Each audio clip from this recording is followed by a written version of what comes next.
बच्चे पार्टी आज आपण शिकतोय इयत्ता 6वीचा सायन्सचा पाठ 11 कार्य आणि ऊर्जा।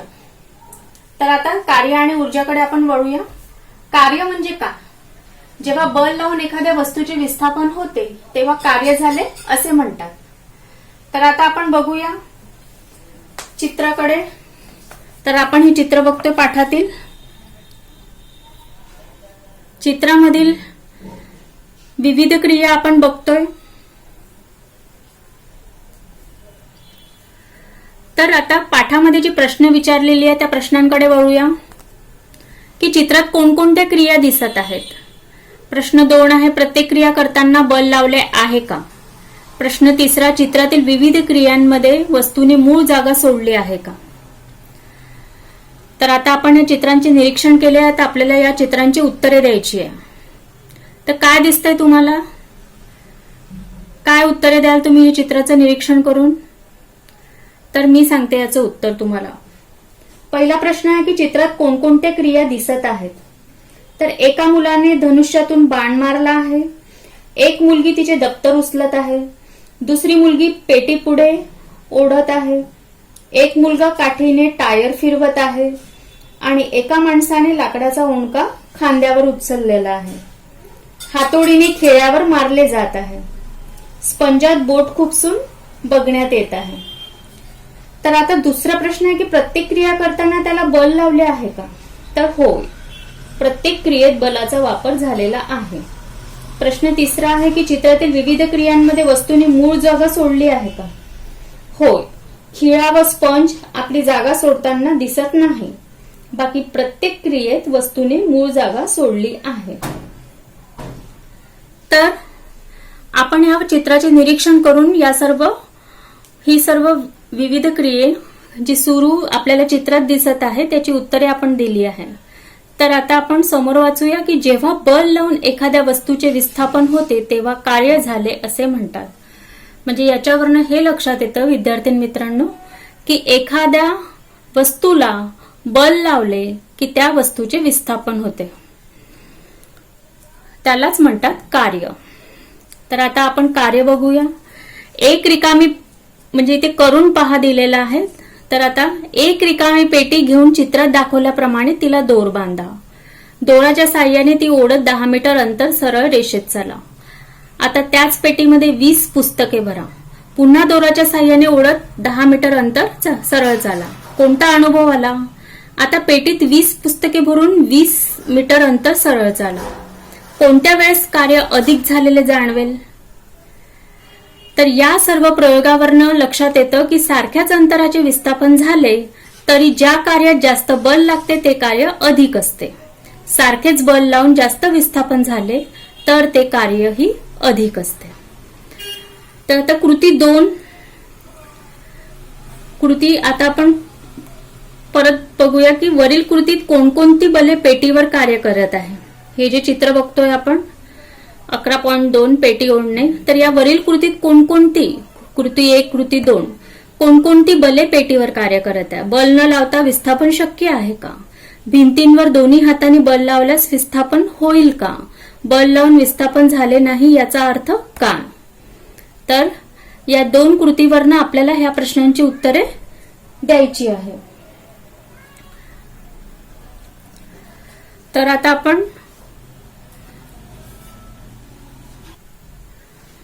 आपण या सर्व प्रश्नांची उत्तरे देऊया।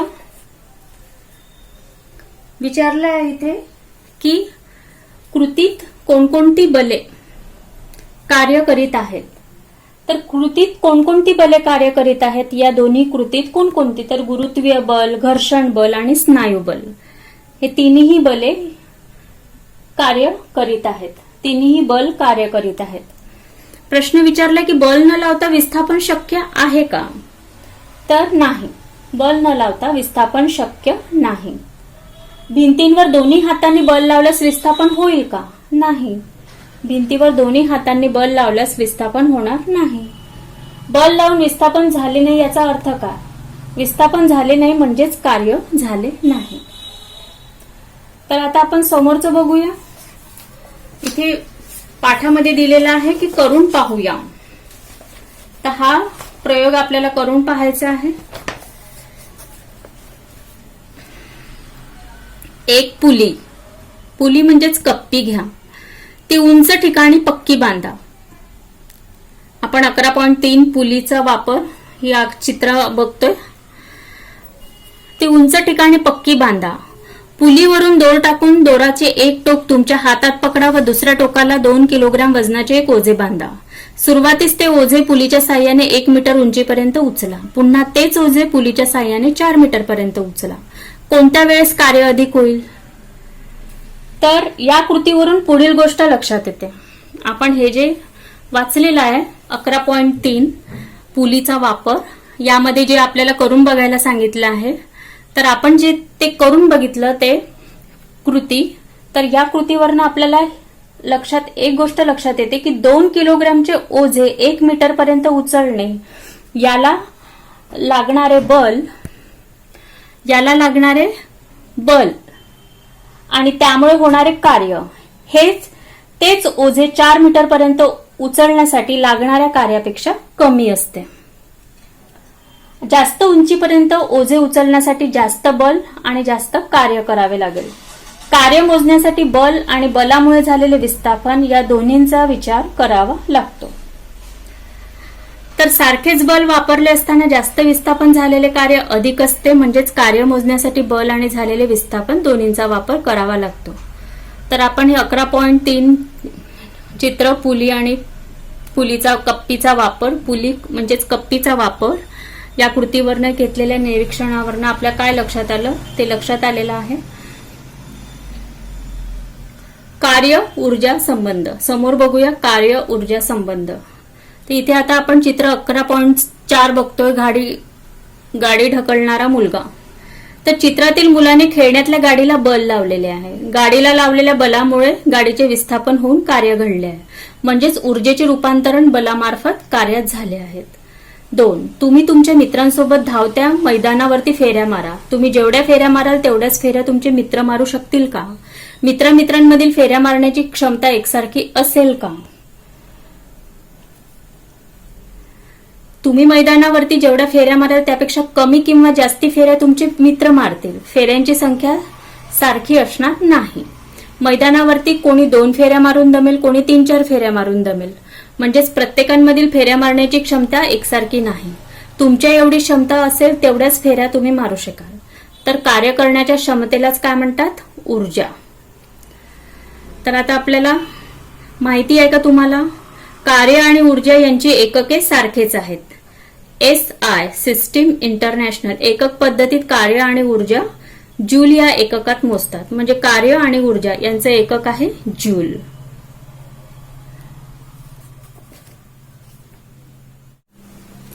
ऊर्जेची रूपे. तर आता आपण बघतोय ऊर्जेची रूपे. ऊर्जेची रूपे आहेत यांत्रिक ऊर्जा. सर्वात पहिलं रूप आहे यांत्रिक ऊर्जा. आणि यांत्रिक ऊर्जेचे 2 भाग पडतात. तर एक आहे स्थितीज ऊर्जा आणि दुसरा आहे गतीज ऊर्जा. तर आता आपण सर्वप्रथम पाठाकडे परत वळूया. पाठामधील चित्रामधनं आणखी लक्षात येईल जास्ती. तर ही बघा चित्र. यांत्रिक ऊर्जा. चित्रात दिसणाऱ्या क्रियेमधून काय घडेल? रबराचा तुकडा ताणून सोडून दिला. गलोलीला दगड बांधून तिचे रबर ताणून सोडून दिले. तर वरील उदाहरणावरून काय लक्षात येतं की गलोलीला रबर ताणून सोडून दिले तर ते मूळच्या स्थितीत परत येते. दगड लांबवर जातो. याचप्रमाणे खेळण्याला चाबी देऊन सोडून दिले तर खेळणे चालायला लागते. उंचीवरती साठवलेले पाणी चक्रावरती सोडले तर चक्र फिरायला लागतं. या प्रत्येक क्रियेत विस्थापन होते म्हणजे कार्य होते. हे कार्य होण्यास ऊर्जा कुठून मिळाली? वस्तूच्या विशिष्ट स्थितीमुळे किंवा स्थानामुळे पदार्थात किंवा वस्तूत साठवल्या गेलेल्या ऊर्जेला स्थितीज ऊर्जा असे म्हणतात. आपण ही आकृती चित्र बघतोय 11.5 स्थितीज ऊर्जा. आता बघूया समोर करून पाहूया. 2 चेंडू घ्या. त्यापैकी एक चेंडू टेबलावर मध्यभागी स्थिर ठेवा. चित्र बघतोय आपण 11.6 टेबलावरील चेंडू. दुसरा चेंडू टेबलावर ठेवून तो पहिल्या चेंडूवर आदळेल असा त्याला धक्का द्या. दुसरा चेंडू पहिल्या चेंडूवर आदळल्यानंतर काय घडेल? दुसऱ्या चेंडूमध्ये पहिल्या चेंडूला गतिमान करण्यासाठी ऊर्जा कुठून आली? तर आता सांगा पाहू.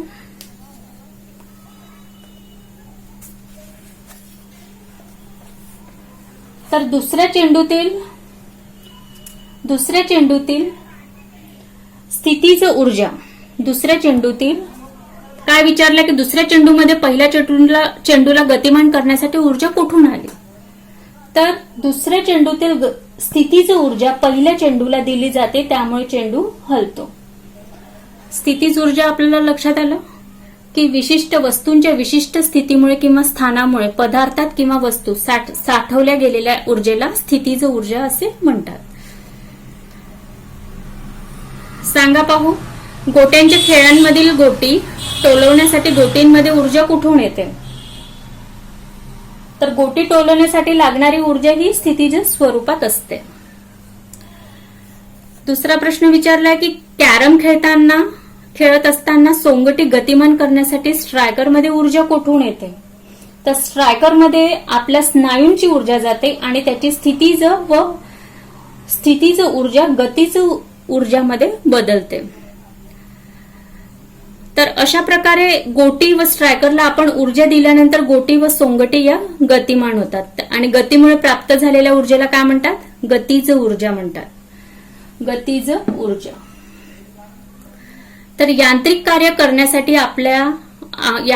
करण्यासाठी आपल्याला वापरल्या जाणाऱ्या ऊर्जेला यांत्रिक ऊर्जा असे म्हणतात. यांत्रिक कार्य करण्यासाठी जी ऊर्जा वापरली जाते त्यालाच यांत्रिक ऊर्जा असे आपण म्हणतो. स्थितीज ऊर्जा आणि गतीज ऊर्जा असे यांत्रिक ऊर्जेचे दोन प्रकार आहेत. स्थितीज ऊर्जा ही स्थितीमुळे, तर गतीज ऊर्जा ही कशामुळे प्राप्त होते, गतीमुळे. आता आपण दुसरं बघतोय ऊर्जेचं दुसरं रूप उष्णता ऊर्जा. तर उष्णता ऊर्जा काय आहे ते बघा. तर ते पाठाकडे वळू. पाठामधील चित्र 11.7 उष्णता ऊर्जेचं दिलेलं आहे, त्यातून आपण हे समजून घेऊया. सूर्यामुळे पृथ्वीला योग्य प्रमाणात उष्णता मिळते, म्हणून वातावरणाचे तापमान सजीवसृष्टीस अनुकूल असे राखले जाते. इंधनाच्या ज्वलनाने उष्णतेची निर्मिती होते. स्वयंपाकघरात उष्णता ऊर्जेचा सतत वापर होतो. उष्णता हे एक ऊर्जेचे रूप आहे. सूर्यप्रकाशात उष्णता ऊर्जा असते, ही कॅलरी या एककात मोजल्या जाते. उष्णता कशात मोजली जाते, कॅलरी या एककात मोजली जाते. उष्णता ऊर्जेचं उदाहरण आपल्या ओळखीचं आहे की प्रत्येकाच्या स्वयंपाक खोलीत आपण जो स्वयंपाक शिजवतो तो उष्णतेवरच शिजवतो. तर प्रकाशात उष्णता ऊर्जा असते, ती आपल्याला रोज मिळते. त्यामुळे सूर्यामुळे पृथ्वीला योग्य प्रमाणात उष्णता मिळत असते, म्हणून वातावरणाचे तापमान सजीवसृष्टीस अनुकूल असे राखले जाते. इंधनाच्या ज्वलनाने उष्णतेची निर्मिती होते. जे इंधन आपण जाळतो त्यांनी उष्णतेची निर्मिती होते. स्वयंपाकघरात उष्णता ऊर्जेचा सतत वापर होतो. उष्णता हे एक ऊर्जेचे रूप आहे. सूर्यप्रकाशात उष्णता ऊर्जा असते आणि ही कॅलरी या एककात मोजली जाते. तर आता आपण बघूया की करून पाहूया. एक बैरगोल भिंग घेऊन एका कागदासमोर तो सूर्यप्रकाशात धरा. आता भिंग अशा प्रकारे मागे पुढे करा की जेणेकरून कागदावर प्रकाशाचा बारीकसा ठिपका दिसेल. भिंग या स्थितीत थोडा वेळ धरून ठेवा. काय दिसेल, तर काय दिसेल सांगा बघू. सूर्यप्रकाशाचे किरण बैरगोल भिंगातून एकवटून त्यांची प्रतिमा कागदावर पडते. थोडा वेळ तेच न हलवता ठेवले की उष्णता ऊर्जेमुळे त्या ठिकाणी ज्वलन सुरू होते. आधी धूर दिसू लागतो, पण नंतर त्याची मंदशी ज्योत होते. अशा रीतीने सौर ऊर्जेपासून उष्णता ऊर्जा तयार होते. तर आता आपण बघतोय ऊर्जेचं रूप प्रकाश ऊर्जा. तर आता आपण बघूया प्रकाश ऊर्जा. सर्वप्रथम माहिती मिळवा हे वाचूया. साधारणतः डिसेंबर ते जानेवारी पर्यंत बाजारात येणारी द्राक्षे आंबट असतात, मात्र मार्च एप्रिल मध्ये येणाऱ्या द्राक्षांमध्ये गोडी असते. असे का, त्यानंतर टीव्ही, मोबाईल, लॅपटॉप व चित्रपटगृहातील पडद्यांवर दृश्य कसे दिसते, तर ही माहिती मिळवायची आहे. प्रकाश ऊर्जा. सूर्यप्रकाशाच्या सहाय्याने वनस्पती अन्न तयार करतात. म्हणजेच प्रकाश ऊर्जेचे रूपांतरण अन्नातील ऊर्जेत होते, हे आपण शिकलो आहोत. या अन्नाचा वापर वनस्पती आणि प्राणी त्यांची कामे करण्यासाठी करतात. म्हणजेच प्रकाश हे ऊर्जेचे रूप आहे हे समजते. ध्वनी ऊर्जा. मोठ्या आवाजांमुळे खिडक्यांच्या काचांना तडे गेलेले तुम्ही पाहिले असेल. त्याचप्रमाणे खेळण्यातील काही मोटारींची हालचाल नियंत्रित करण्यासाठी ध्वनीचा वापर केला जातो. म्हणजे ध्वनीमुळे काही कार्य होतात, यावरून ध्वनी हे एक ऊर्जेचे रूप आहे हे लक्षात येतं. आता आपण बघतोय रासायनिक ऊर्जा. तर रासायनिक ऊर्जा म्हणजे रासायनिक क्रियेमधून मिळणाऱ्या ऊर्जेस रासायनिक ऊर्जा असे म्हणतात. तर आता आपण सर्वप्रथम ही पाठातील चित्र बघूया. 11.8 रासायनिक ऊर्जा बघतोय आपण. लाकूड जळू लागले की उष्णता व प्रकाश मिळतो. काही वेळा जळण्याचा आवाजही होतो. असे का होते? लाकडात साठवलेली ऊर्जा रासायनिक क्रियेमधून वेगवेगळ्या रूपात बाहेर पडते. लेड ऍसिड बॅटरीमध्ये होणाऱ्या रासायनिक क्रियेने विद्युत ऊर्जा निर्माण होते. रासायनिक क्रियेमधून मिळणाऱ्या ऊर्जेस रासायनिक ऊर्जा असे म्हणतात. ज्या रासायनिक क्रियेमधून मिळणाऱ्या ऊर्जेस जी ऊर्जा मिळते त्याला रासायनिक ऊर्जा असे म्हणतात. आता आपण हे बघतोय लेड बॅटरी. इथे उदाहरणं म्हणून चित्रामध्ये दाखवलेल्या रासायनिक ऊर्जेची उदाहरणं. लाकडात साठवलेली ऊर्जा रासायनिक क्रियेमधून वेगवेगळ्या रूपात बाहेर पडते. लेड ऍसिड बॅटरीचं उदाहरण दिलेलं आहे. तर ही आहे रासायनिक ऊर्जेची उदाहरणे. ही दोन्ही आहेत रासायनिक ऊर्जेची उदाहरणे.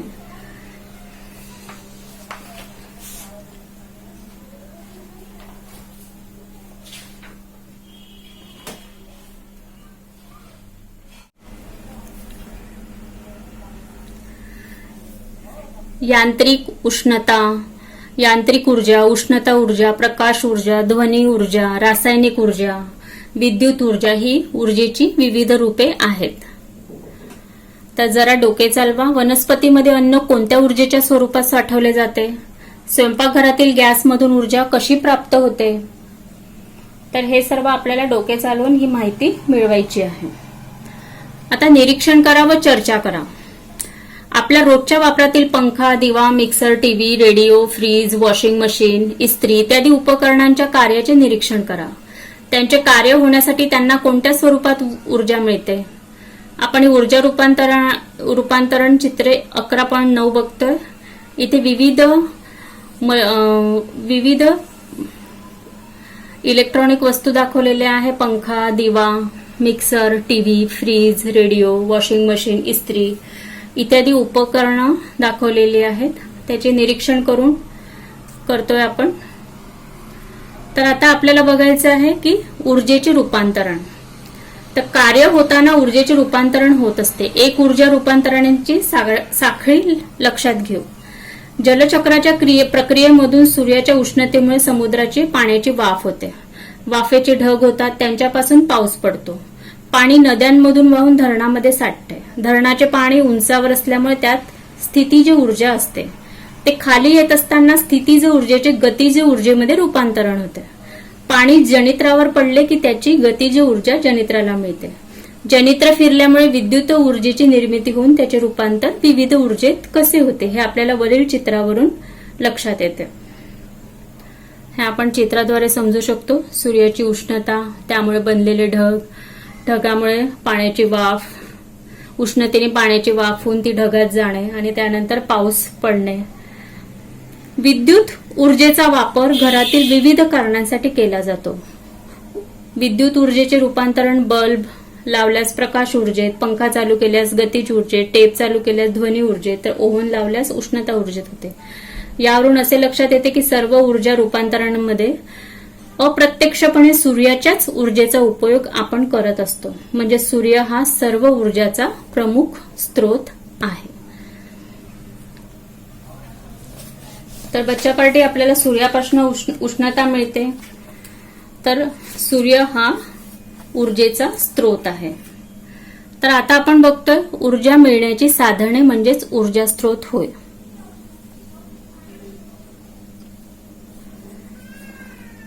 तर ऊर्जेची दोन साधने आहे, पारंपरिक ऊर्जा स्त्रोत किंवा अनवीकरणीय ऊर्जा स्त्रोत. शतकानुशतके मानव ज्या ऊर्जा स्त्रोताचा वापर करतो आहे त्या ऊर्जा स्त्रोतांना पारंपरिक ऊर्जा स्त्रोत असे म्हणतात. पारंपरिक ऊर्जा स्त्रोतामध्ये गाई म्हशीच्या शेणापासून बनवलेल्या गोवऱ्या, वनस्पतीचा पालापाचोळा, तसेच लाकूड, कोळसा व अलीकडील काळातील जीवाश्म इंधन जसे पेट्रोल, डिझेल, नैसर्गिक वायू यांचा समावेश होतो. हे ऊर्जा स्त्रोत आपल्याला पुन्हा निर्माण करता येत नाहीत. तर वाढती लोकसंख्या व ऊर्जा स्त्रोतांचा वाढता वापर लक्षात घेता कोळसा, पेट्रोल, डिझेल, खनिज तेल, नैसर्गिक वायू यांचे साठे मर्यादित असल्याने ते संपून जाण्याचा धोका निर्माण झाला. म्हणून पारंपरिक ऊर्जा स्त्रोतांना पर्यायी व पूरक स्त्रोत वापरणे श्रेयस्कर ठरणार आहे. अपारंपरिक ऊर्जा स्त्रोत किंवा नवीकरणीय ऊर्जा स्त्रोत. ते या ऊर्जा स्त्रोताचा वापर पूर्व परंपरेने करण्यात येत नव्हता. हे ऊर्जा स्त्रोत अक्षय व अखंड आहेत. विविध स्वरूपात ते पुन्हा पुन्हा वापरले जाते. आपण हे बघतोय चित्र 11.10 सौर जलतापक आणि चित्र 11.11 पवन ऊर्जा प्रकल्प. तर सर्वप्रथम आपण बघूया सौर ऊर्जा. सूर्यापासून मिळणारी ऊर्जा अखंड व प्रचंड स्वरूपात आहे. पृथ्वीवर उपलब्ध असणाऱ्या सर्व ऊर्जेच्या मुळाशी सौर ऊर्जाच आहे. सौर ऊर्जा उपयोगात आणण्यासाठी नवीन नवीन साधने विकसित करण्यात आली आहेत. जसे सौर चूल आणि जलतापक, सौर शुष्कक, सौर विद्युत घट इत्यादी. पहिल्या 3 उपकरणांमध्ये सूर्यापासून मिळणाऱ्या उष्णता ऊर्जेचा वापर केला गेला आहे आणि त्यामुळे अन्न शिजवणे, पाणी गरम करणे, धान्य वाळवणे शक्य झाले आहे. तसेच सौर विद्युत घटामुळे विद्युत ऊर्जा मिळवणे शक्य झाले आहे. मोठ्या प्रमाणात विद्युत निर्मिती करण्याची क्षमता सौर विद्युत संयंत्रात आहे. या संयंत्रात अनेक सौर विद्युत घट असतात. आता बघूया सौर ऊर्जा बघितलं. आता बघतोय आपण पवन ऊर्जा. वेगाने वाहणाऱ्या वाऱ्याचा वापर करून पवनचक्कीद्वारे, आपण हे चित्रात बघतोय पवनचक्की, विद्युत निर्मिती या पवनचक्कीद्वारे केली जाते. पवनचक्कीचा वापर विहिरीतील पाणी काढण्यासाठी सुद्धा केला जातो. आता तिसरं बघतोय आपण सागरी ऊर्जा. तर समुद्रातील खाडीकडील चिंचोळा भाग निवडून त्या ठिकाणी भिंत बांधतात. भरती आहोटीमुळे निर्माण होणाऱ्या लाटांमुळे भिंतीत बसवलेले जनित्र फिरू लागते व वीज तयार होते. आपण हा सागराचा भाग बघतोय, सागराचा. तर समुद्रातील खाडीकडील चिंचोळा भाग निवडून त्या ठिकाणी भिंत बांधली जाते आणि भरती ओहोटीमुळे निर्माण होणाऱ्या लाटांमुळे भिंतीत बसवलेले जनित्र फिरू लागते आणि वीज तयार होते.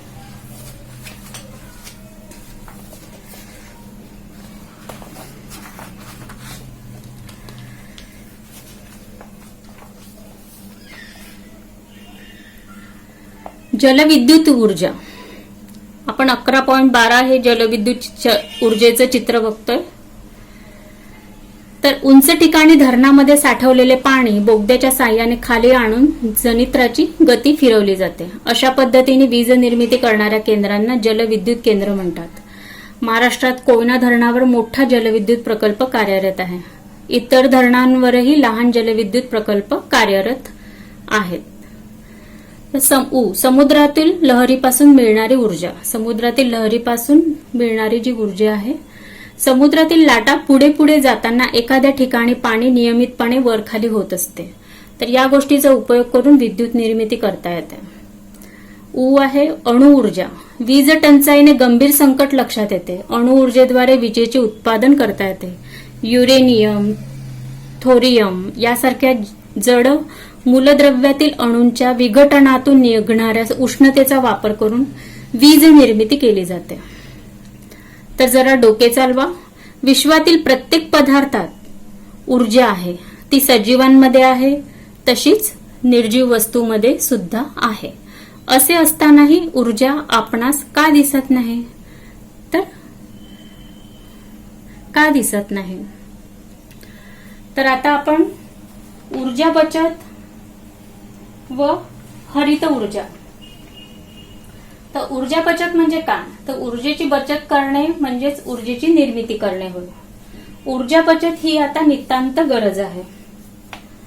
तर आता आपण बघूया की ऊर्जेची बचत केली नाही तर जागतिक तापमान वाढीसारख्या संकटाला निमंत्रण देण्यासारखेच आहे.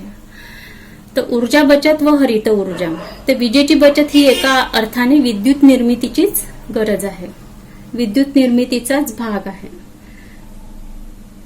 गरज नसताना दिवे बंद करणे, सूर्यप्रकाशाचा जास्तीत जास्त वापर करणे म्हणजे इलेक्ट्रिसिटीचा वापर न करता सौर ऊर्जेचा वापर करणे, असे ऊर्जा बचतीचे अनेक मार्ग आहेत. ऊर्जा बचत करणे काळाची गरज आहे, अन्यथा जागतिक तापमान वाढीसारख्या गंभीर समस्येला तोंड द्यावे लागेल. ज्या ऊर्जा स्त्रोताच्या वापरामधून कार्बन, धूर आणि त्याचे विविध घटक असे कार्बन डायऑक्साईड, कार्बन मोनॉक्साईड निर्माण होत नाहीत, अशा ऊर्जा स्त्रोतांना हरित ऊर्जा असे म्हणतात. अशा स्त्रोतांच्या वापराची आज गरज आहे. तर बच्चा पार्टी, आज आपण या पाठातनं काय शिकलोय की बल लावून एखाद्या वस्तूचे विस्थापन होते तेव्हा कार्य घडते. कार्य करण्याची क्षमता म्हणजेच काय होय? तर ऊर्जा. कार्य करण्याच्या क्षमतेलाच काय म्हणतात? ऊर्जा. आणि कार्य कसे होते? बल लावून एखाद्या वस्तूचे विस्थापन होते तेव्हा कार्य घडते. यांत्रिक ऊर्जा, उष्णता ऊर्जा, प्रकाश ऊर्जा, ध्वनी ऊर्जा, रासायनिक ऊर्जा, विद्युत ऊर्जा ही काय आहे? ऊर्जेची विविध रूपे आहेत. ऊर्जा मिळण्याचे साधन म्हणजेच ऊर्जा स्त्रोत होय. ऊर्जा स्त्रोत होय.